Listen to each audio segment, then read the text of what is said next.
Okay. அந்த இயேசு கிறிஸ்து அவருக்கு ஏற்பட்ட இதுவும் அந்த இதுவும் பற்றி சொல்லுங்க. தத்ரூப காட்சிகள். ஓகே.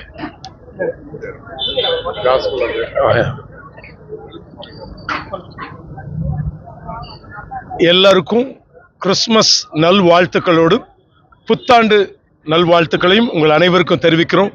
ஆண்டவராகிய இயேசு கிறிஸ்து தாமே ஒவ்வொருவரையும் ஆசீர்வதிப்பாராக. கிறிஸ்தவ வியாபாரிகள் மூலமாக இன்று சண்முகம் சாலையிலே இந்த நாளில் இயேசு கிறிஸ்துவின் வாழ்க்கை வரலாறை தத்ரூபமாக அனைவருக்கும் நடித்து காண்பிக்க தேவன் கிருபை அளித்தார். இயேசு கிறிஸ்து என்பவர் இந்த உலகத்தில் பிறக்க மாத்திரமல்ல, அவர் மனு குலத்துக்காக அவர் தன்னையே தியாகமாக ஒப்பு கொடுத்தார் என்பதை விளக்கும் வண்ணமாக தத்ரூபமான காட்சிகளோடு அநேகர் கண்ணீரோடு தங்களுடைய வாழ்க்கையை ஒப்பு கொடுக்க கர்த்தர் கிருபை கொடுத்தார்.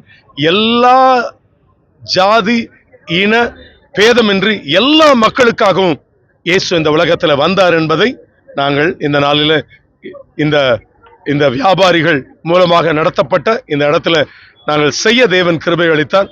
எல்லாவற்றுக்கும் மேலாக இயேசு தன்னை ஒப்பு கொடுத்தார். நாம் உன்னை நேசிக்கிறது போல பிறனையும் நேசி என்று சொல்லிக் கொடுத்தார். அதன்படியே இங்க இருக்க வியாபாரிகள் மூலமாக அநேகருக்கு நல்ல நல்ல நலத்திட்ட உதவிகள் இந்த நாளிலே செய்யப்படவும் தேவன் கிருபை அளித்தார். கிட்டத்தட்ட 30 ஆண்டுகளாக இதை தொடர்ந்து பாரத்தோடு செய்து கொண்டிருக்கிறார்கள். கர்த்தர் தாமே ஒவ்வொருவரையும் ஆசீர்வதிப்பாராக. God bless you. உலகம் ஃபுல்லா இன்னைக்கு இருக்கிற நிலைமையில எப்படி ஒற்றுமையா இருக்கணும் சகோதரத்துவம், அதை பத்தி எல்லா ஜாதி ஜனங்களுக்காகவும் நாம் இன்றைக்கு எங்க பார்த்தாலும் கலவரங்கள்,